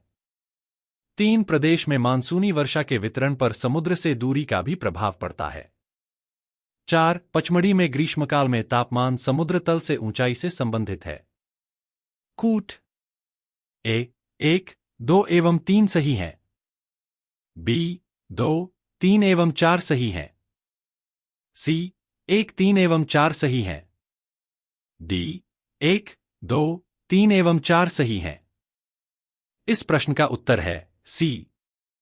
मध्य प्रदेश में प्रमुख वर्षा मानसून से होती है। कथन 1, मानसूनी वर्षा के वितरण पर समुद्र से दूरी का प्रभाव पड़ता है। कथन 3, क्योंकि प्रदेश के पश्चिमी भागों में वर्षा अधिक होती है। पचमढ़ी में ग्रीष्मकाल में तापमान ऊंचाई के अनुसार कम होता है। कथन 4, हालांकि शीतकाल में वायु की गति ग्रीष्मकाल की तुलना में तीव्र नहीं होती। कथन 2, इसलिए यह कथन गलत है। अगला प्रश्न, 59 सूची 1 को सूची 2 से सुमेलित कीजिए और सूचियों के नीचे दिए गए कूट का उपयोग करके सही उत्तर का चयन कीजिए। सूची 1 खनिज, सूची 2 प्रमुख क्षेत्र। अ तांबा 1, मंदसौर, बी हीरा 2, Shahdol, C slate 3, Baihar. D bauxite 4, Hinota. कूट। ए अदो B1 C4 D3, B A3 B4 C1 D2, C4 B3 C2 D1, D अदो B4 C1 D3। इस प्रश्न का उत्तर है डी। अगला प्रश्न 60। एक जिला एक उत्पाद योजना के तहत छतरपुर का प्रमुख उत्पाद क्या है? ए टमाटर, बी कपास, सी लकड़ी के फर्नीचर, डी हस्तकरघा वस्त्र। इस प्रश्न का उत्तर है सी। एक जिला एक उत्पाद योजना के तहत छतरपुर जिले का प्रमुख उत्पाद लकड़ी के फर्नीचर हैं। छतरपुर जिले में लकड़ी से बने विभिन्न प्रकार के फर्नीचर और हस्तशिल्प की कारीगरी के लिए प्रसिद्ध है। यह उत्पाद न केवल स्थानीय बाजारों में बिकते हैं बल्कि विदेशों में भी निर्यात किए जाते हैं। यह योजना उन उत्पादों को बढ़ावा देने के लिए है जो विशेष रूप से एक जिले से जुड़े होते हैं और स्थानीय अर्थव्यवस्था में महत्वपूर्ण योगदान देते हैं। अगला प्रश्न 61। आलाखंड के लेखक कौन हैं? ए चंद बरदाई, बी राजशेखर, सी परमार्दिदेव, डी जगनिक। इस प्रश्न का उत्तर है डी। आलाखंड के लेखक जगनिक हैं। यह एक प्रसिद्ध काव्य रचना है जो आल्हा और ऊदल की वीरता और संघर्षों का वर्णन करती है। आल्हा और ऊदल मध्य भारत के महान नायक थे जिनकी वीरता को इस काव्य में बहुत प्रभावशाली तरीके से प्रस्तुत किया गया है। यह काव्य महाकाव्य के रूप में प्रस्तुत किया गया है और मध्य प्रदेश के इतिहास और संस्कृति का महत्वपूर्ण हिस्सा है। अगला प्रश्न 62। निम्नलिखित में से कौन सी पुस्तक केशवदास द्वारा नहीं लिखी गई है? ए रामचंद्रिका, बी कविप्रिया, सी रतन बावनी, डी राम रसायन। इस प्रश्न का उत्तर है सी। केशवदास एक प्रसिद्ध हिंदी साहित्यकार थे जिन्होंने कई महत्वपूर्ण काव्य रचनाएं लिखी हैं। रामचंद्रिका, कविप्रिया और राम रसायन उनकी प्रसिद्ध कृतियां हैं। हालांकि रतन बावनी पुस्तक केशवदास द्वारा नहीं लिखी गई है। रतन बावनी एक अलग काव्य है जिसे अन्य साहित्यकारों द्वारा रचित माना जाता है। केशवदास की काव्य शैली और योगदान हिंदी साहित्य में अत्यधिक महत्वपूर्ण माने जाते हैं। अगला प्रश्न 63। मध्य प्रदेश में मातंगेश्वर मंदिर कहाँ स्थित है? ए मांडू, बी चित्रकूट, सी त्रिपुरी, डी खजुराहो। इस प्रश्न का उत्तर है ए। मातंगेश्वर मंदिर मध्य प्रदेश के मांडू में स्थित है। यह मंदिर हिंदू धर्म के महत्वपूर्ण मंदिरों में से एक है और यहां भगवान शिव की पूजा होती है। मांडू, जो कि एक ऐतिहासिक और पर्यटन स्थल है, अपनी सुंदर वास्तुकला और ऐतिहासिक धरोहर के लिए प्रसिद्ध है। मातंगेश्वर मंदिर में शिवलिंग की पूजा की जाती है और यह स्थल धार्मिक दृष्टि से महत्वपूर्ण माना जाता है। अगला प्रश्न 64। निम्नलिखित में से कौन सी मानव शरीर में सबसे छोटी मांसपेशी है? ए बाइसेप, बी सार्टोरियस, सी स्टेपीडियस, डी ट्राइसेप। इस प्रश्न का उत्तर है सी। स्टेपीडियस मानव शरीर की सबसे छोटी मांसपेशी है। यह मांसपेशी कान के अंदर स्थित होती है और उसका कार्य कान के अंदर स्थित स्टेपीडियम हड्डी को नियंत्रित करना होता है। यह मांसपेशी आवाज के स्तर को नियंत्रित करने में मदद करती है, जिससे ध्वनि की तीव्रता को कम या ज्यादा किया जा सकता है। अन्य मांसपेशियां जैसे बाइसेप, सार्टोरियस और ट्राइसेप ज्यादा बड़ी और लंबी होती हैं। अगला प्रश्न 65। मध्य प्रदेश के किस क्षेत्र में मनसुखा लोक नाट्य प्रचलित है? ए पूर्वी निमाड़, बी मालवा, सी बघेलखंड, डी पश्चिमी निमाड़। इस प्रश्न का उत्तर है बी। मनसुखा लोक नाट्य मालवा क्षेत्र में प्रचलित है। यह एक प्रकार का लोक नाट्य प्रदर्शन है जिसे पारंपरिक रूप से गांवों और अन्य ग्रामीण इलाकों में प्रस्तुत किया जाता है। मनसुखा का उद्देश्य मनोरंजन के साथ साथ सामाजिक संदेश देना भी होता है। यह नाट्य रूप ग्रामीण संस्कृति और पारंपरिक गीत संगीत से जुड़ा हुआ होता है और मालवा क्षेत्र के लोक कलाकारों द्वारा इसे बड़े धूमधाम से प्रस्तुत किया जाता है। अगला प्रश्न 66। सत्कार्यवाद किस दर्शन का मुख्य आधार है? ए. वैशेषिक दर्शन, बी. मीमांसा दर्शन, सी. सांख्य दर्शन, डी. न्याय दर्शन। इस प्रश्न का उत्तर है सी। सत्कार्यवाद सांख्य दर्शन का मुख्य आधार है। इस सिद्धांत के अनुसार प्रत्येक पदार्थ या गुण का निर्माण और परिवर्तन उसके पहले के गुण सत्कार से होता है। सांख्य दर्शन के अनुसार संसार में सभी परिवर्तन और घटनाएं पहले से मौजूद गुणों के आधार पर होती हैं और इस विचारधारा के अनुसार पदार्थों के गुणों का अनुभव ही वास्तविकता है। यह दर्शन अस्तित्व, कारण और परिवर्तन की व्याख्या करता है। अगला प्रश्न 67। किस आश्रम में रहते हुए मनुष्य को पंच महायज्ञों का अनुष्ठान करना पड़ता था? ए. ब्रह्मचर्य आश्रम, बी. गृहस्थ आश्रम, सी. वानप्रस्थ आश्रम, डी. संन्यास आश्रम। इस प्रश्न का उत्तर है बी। गृहस्थ आश्रम में रहते हुए मनुष्य को पंच महायज्ञों का अनुष्ठान करना पड़ता था। ये पंच महायज्ञ होते थे देवयज्ञ, ऋषि यज्ञ, पितृयज्ञ, मानवयज्ञ और भूतयज्ञ। गृहस्थ आश्रम में व्यक्ति को परिवार की देखभाल करते हुए समाज और धर्म के प्रति अपनी जिम्मेदारियों को निभाना होता था। यह आश्रम जीवन के एक महत्वपूर्ण चरण के रूप में माना जाता है, जिसमें व्यक्ति का मुख्य उद्देश्य अपने कर्तव्यों को निभाना और समाज में योगदान करना होता था। अगला प्रश्न 68। तमिलनाडु में वैष्णव धर्म का प्रचार अलवार संतों द्वारा किया गया।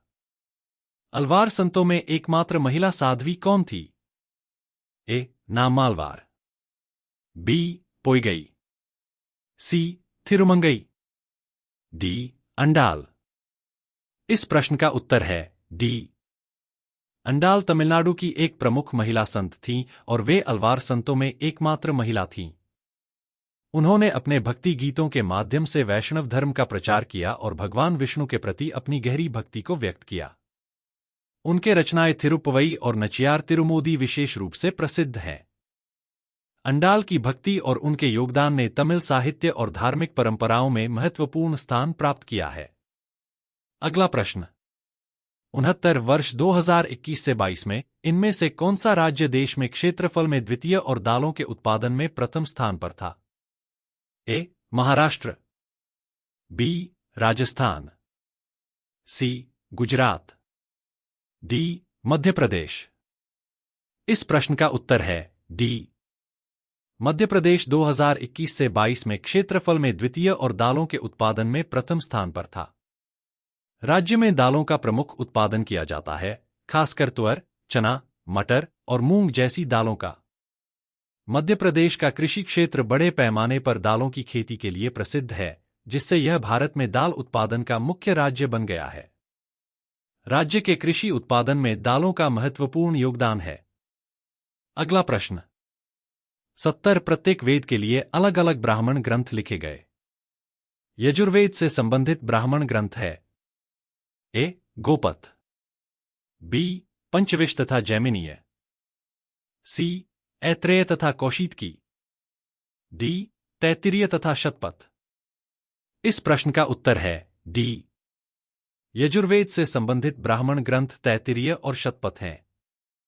तैत्तिरीय ब्राह्मण यजुर्वेद के एक प्रसिद्ध ब्राह्मण ग्रंथ है, जो धार्मिक अनुष्ठानों और यज्ञों के विवरण प्रदान करता है। शतपथ ब्राह्मण भी यजुर्वेद से जुड़ा हुआ है और इसमें यज्ञों के आयोजन, उनके महत्व और विधियों का विस्तार से वर्णन किया गया है।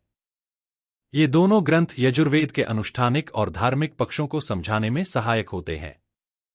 अगला प्रश्न 71। कथन 1। संविधान सभा की पहली बैठक 9 दिसंबर 1946 को नई दिल्ली में हुई थी। कथन 2। जवाहरलाल नेहरू को संविधान सभा में आमंत्रित नहीं किया गया था। निम्नलिखित में से कौन सा विकल्प सही है? ए. कथन 1 और कथन 2 दोनों सही हैं। बी. कथन 1 और कथन 2 दोनों गलत हैं। सी. कथन 1 सही है, लेकिन कथन 2 गलत है। डी.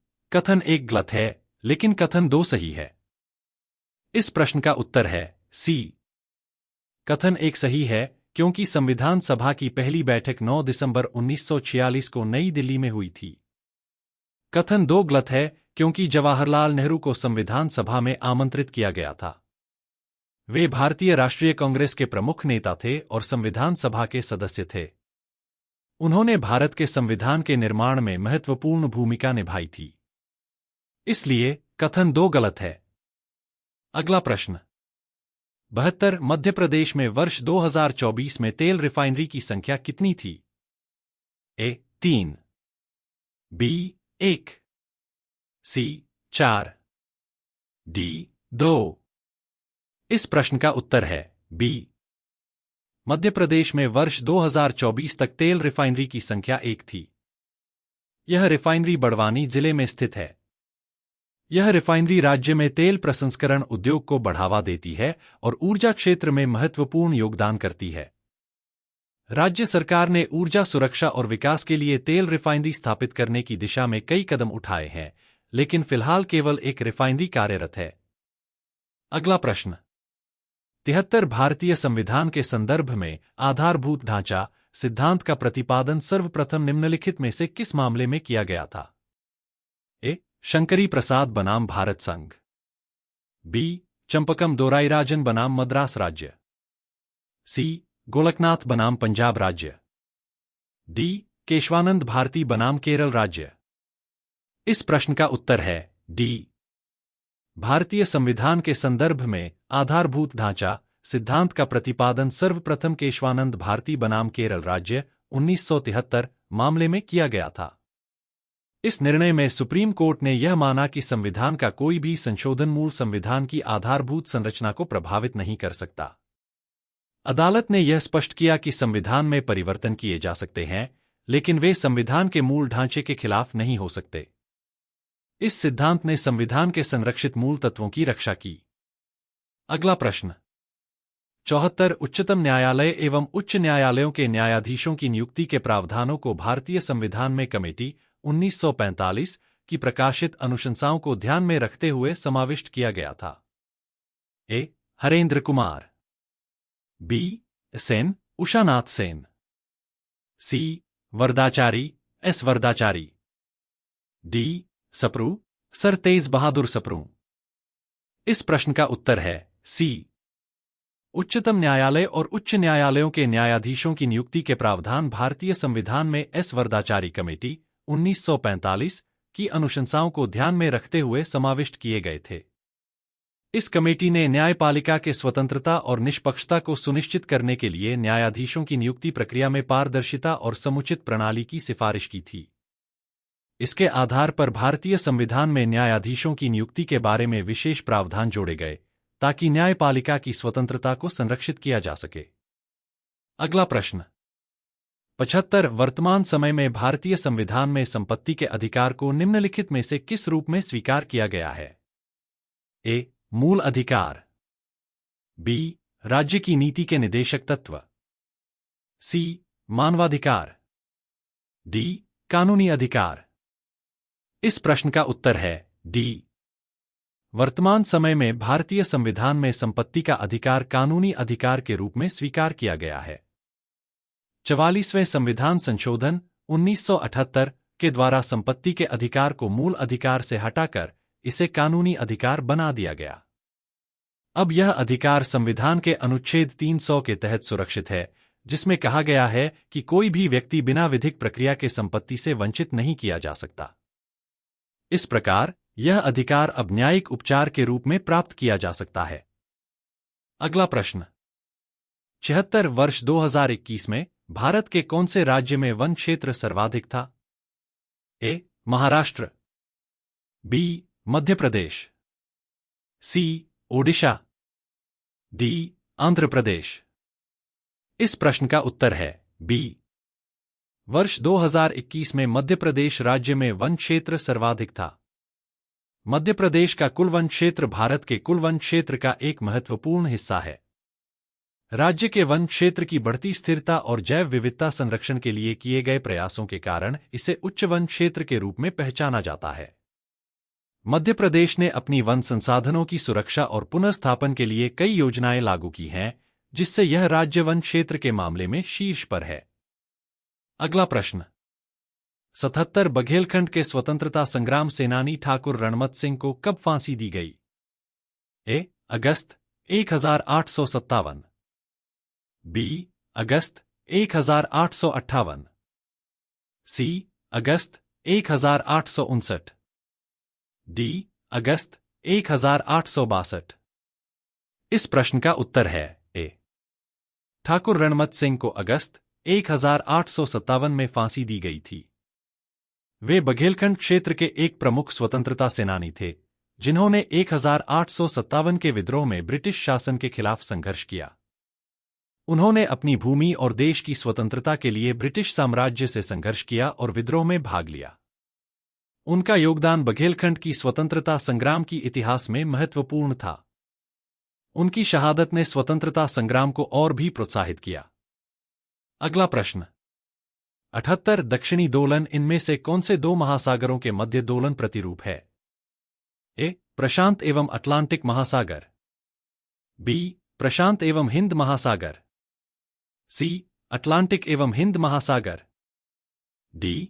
उपर्युक्त में से कोई नहीं। इस प्रश्न का उत्तर है बी. दक्षिणी दोलन सदर्न ऑसिलेशन एक मौसमीय घटना है जो प्रशांत महासागर और हिंद महासागर के मध्य दोलन प्रतिरूप के रूप में होती है। यह दोलन प्रतिरूप वायुमंडलीय दबाव और हवा की गति में बदलाव से संबंधित है, जो मौसम में महत्वपूर्ण परिवर्तन लाते हैं, जैसे कि एल निनो और ला नीना। दक्षिणी दोलन का प्रभाव विश्व के विभिन्न हिस्सों में सूखा, बाढ़ और तापमान में परिवर्तन जैसी घटनाओं को उत्पन्न करता है। अगला प्रश्न। 79 इनमें से कौन सा राज्य भारत में लौह अयस्क के निक्षेपित भंडार में प्रथम स्थान 2020 से 21 पर था? ए. झारखंड, बी. ओडिशा, सी. कर्नाटक, डी. छत्तीसगढ़। इस प्रश्न का उत्तर है बी. ओडिशा राज्य भारत में लौह अयस्क के निक्षेपित भंडार में प्रथम स्थान पर था 2020 से 21। ओडिशा में लौह अयस्क के विशाल भंडार हैं, जो राज्य के खनन उद्योग का एक महत्वपूर्ण हिस्सा है। यह राज्य भारत के लौह अयस्क उत्पादन में प्रमुख योगदान करता है और यहाँ के लौह अयस्क के भंडार, जैसे कि संबलपुर और सुंदरगढ़, देश भर में प्रसिद्ध हैं। ओडिशा का योगदान भारत की लौह अयस्क आपूर्ति में अहम भूमिका निभाता है। अगला प्रश्न। 80 निम्नलिखित में से सबसे लंबी नदी कौन सी है? ए. नर्मदा, बी. कावेरी, सी. कृष्णा, डी. गोदावरी। इस प्रश्न का उत्तर है डी. गोदावरी भारत की दूसरी सबसे लंबी नदी है और यह 1465 किलोमीटर लंबी है। यह नदी मध्य भारत से उत्पन्न होती है और दक्षिणी भारत के विभिन्न राज्यों से होकर बहती है, जैसे कि महाराष्ट्र, तेलंगाना, आंध्र प्रदेश और ओडिशा। गोदावरी नदी का जल भारत के कृषि, जल आपूर्ति और जनजीवन में महत्वपूर्ण भूमिका निभाता है। इसके अलावा यह विभिन्न धार्मिक और सांस्कृतिक महत्व की भी है। अगला प्रश्न। 81 15 नवंबर को जनजातीय गौरव दिवस किस जनजातीय नायक के जन्मदिन के सम्मान में आयोजित किया जाता है? ए. टंट्या मामा, बी. रानी दुर्गावती, सी. भगवान बिरसा मुंडा, डी. महुआ कोल महासिंह। इस प्रश्न का उत्तर है सी. 15 नवंबर को जनजातीय गौरव दिवस भगवान बिरसा मुंडा के जन्मदिन के सम्मान में मनाया जाता है। भगवान बिरसा मुंडा आदिवासी समाज के महान नेता और स्वतंत्रता संग्राम सेनानी थे, जिन्होंने ब्रिटिश साम्राज्य के खिलाफ संघर्ष किया और मुंडा जनजाति के अधिकारों की रक्षा के लिए अपनी आवाज उठाई। उनका योगदान भारतीय स्वतंत्रता संग्राम में अमूल्य था। उनके जन्मदिन पर यह दिवस मनाकर जनजातीय समुदायों की सांस्कृतिक धरोहर और संघर्षों को सम्मानित किया जाता है। अगला प्रश्न। 82 T20 विश्व कप फाइनल 2024 के संबंध में कौन सा कथन गलत है? ए. यह दक्षिण अफ्रीका में खेला गया था, B. Player of the match Virat Kohli, C. Player of the tournament Jasprit Bumrah, D. Final में भारत ने दक्षिण अफ्रीका को 7 रन से हराया। इस प्रश्न का उत्तर है ए. टी20 विश्व कप 2024 फाइनल के संबंध में गलत कथन है। यह दक्षिण अफ्रीका में खेला गया था। वास्तव में 2024 टी20 विश्व कप फाइनल दुबई में खेला गया था, न कि दक्षिण अफ्रीका में। फाइनल में भारत ने दक्षिण अफ्रीका को 7 रन से हराया था। विराट कोहली को प्लेयर ऑफ द मैच और जसप्रीत बुमराह को प्लेयर ऑफ द टूर्नामेंट चुना गया। इस जीत से भारत ने शानदार प्रदर्शन किया और खिताब अपने नाम किया। अगला प्रश्न। 83 मध्य प्रदेश सरकार ने रानी दुर्गावती की 500वीं जयंती मनाने के लिए कई पहल की हैं। निम्नलिखित में से कौन सी से सही है? 1. रानी दुर्गावती अन्न प्रोत्साहन योजना। 2. जबलपुर में रानी दुर्गावती स्मारक एवं उद्यान का निर्माण। 3. मध्य प्रदेश जनजाति महिला कल्याण बोर्ड की स्थापना। 4. रानी दुर्गावती की जयंती पर सार्वजनिक अवकाश घोषित करना। कूट। ए. केवल 1। बी. 1 एवं 2। सी. 1, 2 एवं 3। डी. 1, 2, 3 एवं 4। इस प्रश्न का उत्तर है डी। मध्य प्रदेश सरकार ने रानी दुर्गावती की 500वीं जयंती मनाने के लिए कई महत्वपूर्ण पहल की है। इनमें रानी दुर्गावती अन्न प्रोत्साहन योजना, जबलपुर में रानी दुर्गावती स्मारक एवं उद्यान का निर्माण, मध्य प्रदेश जनजाति महिला कल्याण बोर्ड की स्थापना और रानी दुर्गावती की जयंती पर सार्वजनिक अवकाश घोषित करना शामिल है। इन पहलों का उद्देश्य रानी दुर्गावती की ऐतिहासिक विरासत और उनके योगदान को सम्मानित करना है। इसलिए सही कूट डी 1, 2, 3 एवं 4 है। अगला प्रश्न। 84 वर्ष 2023 के लिए मध्य प्रदेश सरकार के प्रतिष्ठित किशोर कुमार सम्मान के प्राप्तकर्ता कौन थे? ए. कैलाश खेर। बी. शंकर महादेवन। सी. राजकुमार हिरानी। डी. विशाल भारद्वाज। इस प्रश्न का उत्तर है डी। वर्ष 2023 के लिए मध्य प्रदेश सरकार के प्रतिष्ठित किशोर कुमार सम्मान के प्राप्तकर्ता विशाल भारद्वाज थे। उन्हें यह सम्मान उनके संगीत क्षेत्र में योगदान और किशोर कुमार की संगीत धरोहर को जीवित रखने के लिए दिया गया। विशाल भारद्वाज एक प्रसिद्ध संगीतकार, गीतकार और फिल्म निर्माता हैं, जिन्होंने हिंदी सिनेमा में कई यादगार फिल्म संगीत तैयार किए हैं। उनके संगीत और कला के प्रति योगदान को इस सम्मान से मान्यता प्राप्त हुई। अगला प्रश्न। 85 अंतर्राष्ट्रीय पर्यटन दिवस 27 सितंबर 2024 को मध्य प्रदेश के 3 गांवों को भारत सरकार के पर्यटन मंत्रालय द्वारा उनके उत्कृष्ट सतत पर्यटन प्रयासों के लिए मान्यता दी गई थी। निम्नलिखित में से कौन सा गांव उनमें नहीं था? ए. प्राणपुर। बी. साबरवानी। सी. लाड़पुरा खास। डी. घोगरा। इस प्रश्न का उत्तर है डी। अंतर्राष्ट्रीय पर्यटन दिवस 27 सितंबर 2024 के अवसर पर मध्य प्रदेश के 3 गांवों को भारत सरकार के पर्यटन मंत्रालय द्वारा उनके उत्कृष्ट सतत पर्यटन प्रयासों के लिए मान्यता दी गई थी। ये गांव थे प्राणपुर, साबरवानी और लाड़पुरा खास। इनमें से घोगरा को मान्यता नहीं मिली थी। इन गांवों ने अपने सतत पर्यटन प्रयासों के माध्यम से पर्यावरण संरक्षण, ग्रामीण विकास और स्थानीय संस्कृति के प्रचार प्रसार में महत्वपूर्ण योगदान दिया। अगला प्रश्न। 86 राष्ट्रीय अंतरिक्ष दिवस कब मनाया जाता है? ए. 23 मई। बी. 23 सितंबर। सी. 23 अगस्त। डी. 23 नवंबर। इस प्रश्न का उत्तर है ए. राष्ट्रीय अंतरिक्ष दिवस 23 मई को मनाया जाता है। यह दिन भारत के पहले उपग्रह आर्यभट्ट की लॉन्चिंग की याद में मनाया जाता है, जिसे 23 मई 1975 को सोवियत संघ द्वारा लॉन्च किया गया था। यह दिवस भारतीय अंतरिक्ष विज्ञान और प्रौद्योगिकी के क्षेत्र में की गई उपलब्धियों को सम्मानित करने के लिए मनाया जाता है।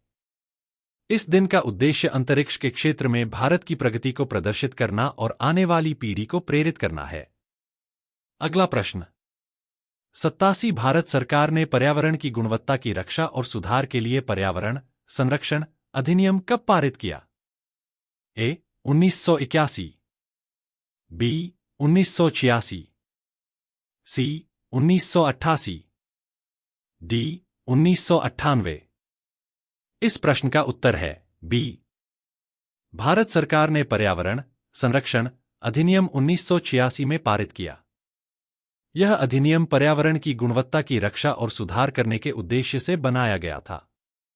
इस कानून के माध्यम से पर्यावरणीय प्रदूषण को नियंत्रित किया गया और उद्योगों, कारखानों और अन्य गतिविधियों द्वारा होने वाले प्रदूषण के प्रभावों को कम करने के लिए दिशानिर्देश निर्धारित किए गए।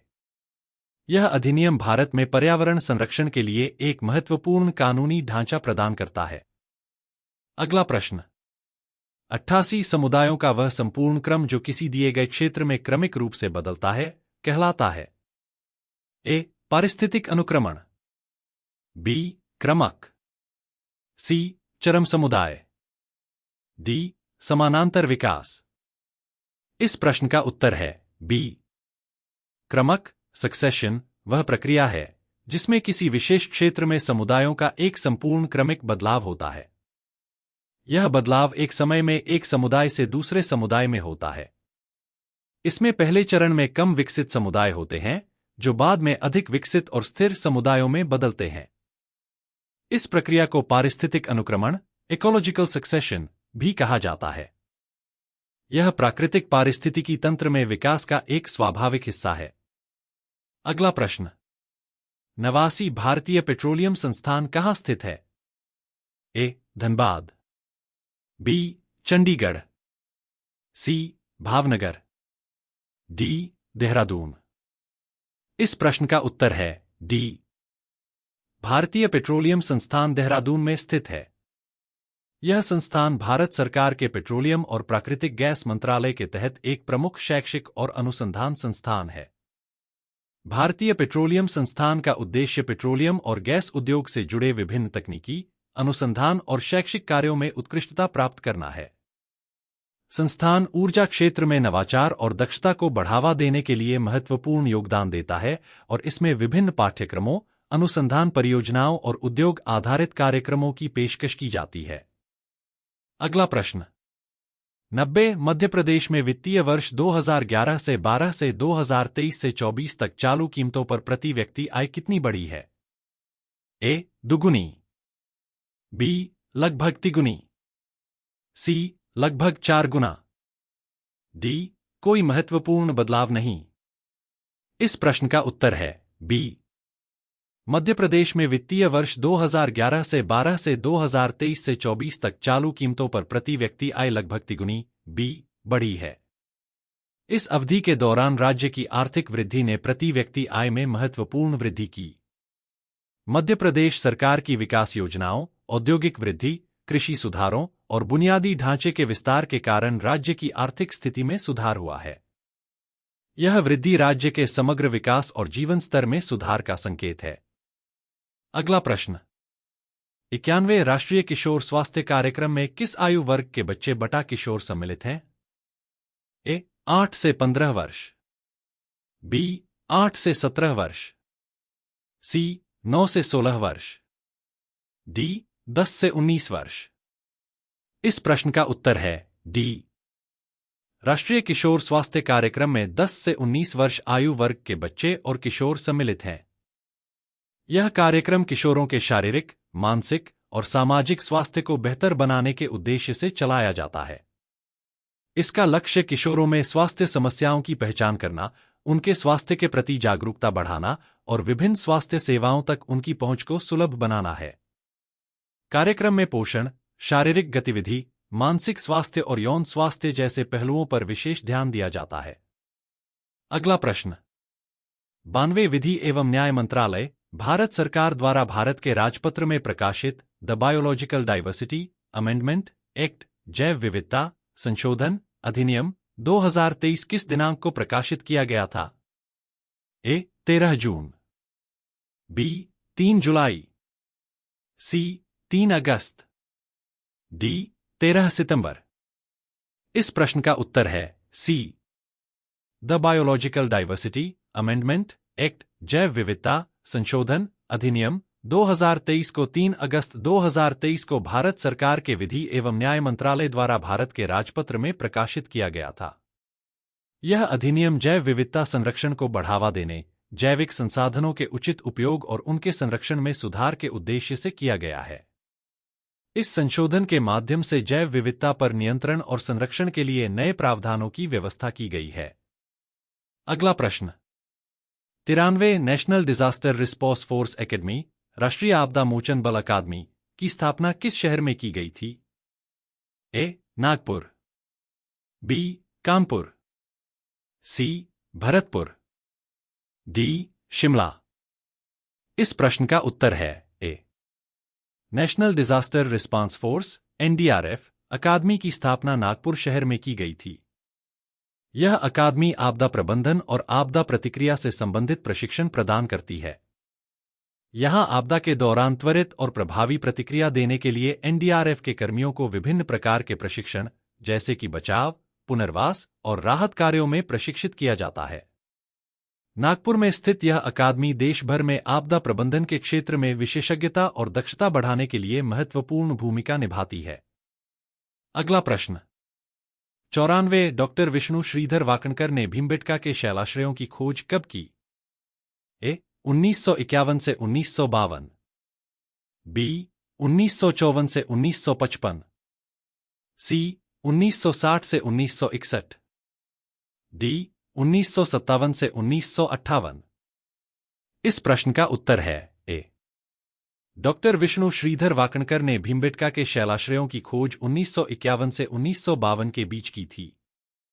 यह गुफाएं मध्य प्रदेश के रायसेन जिले में स्थित हैं और यहां प्राचीन चित्रकला के अद्वितीय उदाहरण पाए गए हैं। इन शैलाश्रयों में प्राचीन मानव सभ्यता के चित्रित दृश्य और चित्रण पाए गए, जो प्राचीन काल की जीवन शैली, संस्कृति और धार्मिक विश्वासों को दर्शाते हैं। इन गुफाओं को भारतीय प्रागैतिहासिक कला का महत्वपूर्ण धरोहर माना जाता है। अगला प्रश्न 95 राष्ट्रीय सिकल सेल एनीमिया उन्मूलन मिशन ने किस वर्ष तक सिकल सेल एनीमिया को भारत से समाप्त करने का लक्ष्य निर्धारित किया है? ए. 2032, बी. 2037, सी. 2042, डी. 2047। इस प्रश्न का उत्तर है ए. राष्ट्रीय सिकल सेल एनीमिया उन्मूलन मिशन ने 2032 तक सिकल सेल एनीमिया को भारत से समाप्त करने का लक्ष्य निर्धारित किया है। इस मिशन का उद्देश्य सिकल सेल एनीमिया के बारे में जागरूकता बढ़ाना, इसके उपचार के लिए आवश्यक स्वास्थ्य सेवाओं को प्रदान करना और इसके प्रभावों को कम करना है। विशेष रूप से जनजातीय क्षेत्रों में सिकल सेल एनीमिया के मामलों की पहचान कर उनका इलाज करना इस मिशन का महत्वपूर्ण हिस्सा है, ताकि इस रोग का उन्मूलन किया जा सके। अगला प्रश्न 96 उचेहरा कांस्य शिल्प का बड़ा केंद्र है। उचेहरा मध्य प्रदेश के किस जिले में स्थित है? ए. बालाघाट, बी. सतना, सी. सिवनी, डी. खंडवा। इस प्रश्न का उत्तर है बी. उचेहरा कांस्य शिल्प का बड़ा केंद्र मध्य प्रदेश के सतना जिले में स्थित है। उचेहरा शिल्पकला के लिए प्रसिद्ध है, जहां कारीगर प्राचीन तकनीकों का उपयोग करते हुए कांस्य और अन्य धातुओं से सुंदर शिल्प का निर्माण करते हैं। यहां की कारीगरी को भारतीय सांस्कृतिक धरोहर में विशेष स्थान प्राप्त है और यह कला स्थानीय अर्थव्यवस्था और संस्कृति में महत्वपूर्ण भूमिका निभाती है। उचेहरा का कांस्य शिल्प मुख्य रूप से मूर्तियां और धार्मिक प्रतीकों के रूप में होता है। अगला प्रश्न 97 बाघ जिला धार की किस गुफा को रंग महल कहा जाता है? ए. दूसरी, बी. तीसरी, सी. चौथी, डी. आठवीं। इस प्रश्न का उत्तर है सी. बाघ जिला धार की चौथी गुफा को रंग महल कहा जाता है। यह गुफा अपनी सुंदर चित्रकारी और भित्ति चित्रों के लिए प्रसिद्ध है। इन चित्रों में पशु, मानव और अन्य दृश्य शामिल हैं, जो प्राचीन भारतीय चित्रकला की अद्वितीयता को दर्शाते हैं। रंग महल गुफा का नाम इसके रंगीन चित्रों और कलात्मक दीवारों से पड़ा है। यह गुफा भारतीय कला और इतिहास में एक महत्वपूर्ण स्थल है, जो पर्यटकों और शोधकर्ताओं के लिए आकर्षण का केंद्र है। अगला प्रश्न 98 इनमें से कौन सी दो श्रेणियों के मध्य नीलगिरी पहाड़ियां स्थित हैं? ए. हिमालय और अरावली, बी. विंध्याचल और सतपुड़ा, सी. सह्याद्री, पश्चिमी घाट एवं पूर्वी घाट, डी. सतपुड़ा और अरावली। इस प्रश्न का उत्तर है सी. नीलगिरी पहाड़ियां सह्याद्री, पश्चिमी घाट और पूर्वी घाट के मध्य स्थित हैं। ये पहाड़ियां दक्षिण भारत में, विशेष रूप से तमिलनाडु और केरल राज्यों में फैली हुई हैं। नीलगिरी पहाड़ियां भारतीय उपमहाद्वीप की एक महत्वपूर्ण पर्वत श्रृंखला हैं, जो जैव विविधता और प्राकृतिक सौंदर्य के लिए प्रसिद्ध हैं। यहां स्थित ऊटी और कोटागिरी जैसे पर्यटन स्थल पर्यटकों के बीच लोकप्रिय हैं। ये पहाड़ियां प्राकृतिक संसाधनों और अद्वितीय पारिस्थितिकीय तंत्र से भरपूर हैं। अगला प्रश्न 99 छतरपुर के चरण पादुका गोलीकांड में भीड़ पर गोली चलाने का आदेश किसने दिया? A. G T. Fisher, B. Osborne, C. Major Gossen, D. Major Timmins. इस प्रश्न का उत्तर है सी। छतरपुर के चरण पादुका गोलीकांड में भीड़ पर गोली चलाने का आदेश मेजर गॉसेन ने दिया था। यह घटना 1857 के स्वतंत्रता संग्राम के दौरान हुई थी, जब भारतीय स्वतंत्रता सेनानियों ने ब्रिटिश शासन के खिलाफ विरोध प्रदर्शन किया।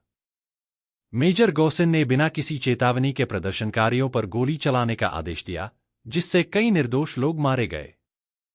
यह घटना भारतीय संघर्ष की क्रूरता और ब्रिटिश अत्याचारों को दर्शाती है। अगला प्रश्न 100 टूरिया जंगल सत्याग्रह का नेतृत्व किसने किया? ए. ठाकुर मोहकम सिंह, बी. रामू गोंड, सी. गंजन सिंह कोरकू, डी. मूका लोहार। इस प्रश्न का उत्तर है बी।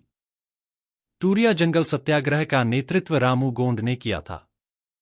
यह आंदोलन मध्य प्रदेश के अलीराजपुर जिले के टूरिया जंगल क्षेत्र में हुआ था। रामू गोंड और अन्य स्थानीय आदिवासी समुदायों ने जंगलों के अवैध दोहन और सरकारी नीतियों के खिलाफ सत्याग्रह किया। उनका उद्देश्य स्थानीय लोगों के पारंपरिक अधिकारों की रक्षा करना था, जो जंगल पर निर्भर थे। यह आंदोलन भारतीय स्वतंत्रता संग्राम के तहत आदिवासी समुदायों द्वारा किए गए संघर्षों का एक महत्वपूर्ण हिस्सा है।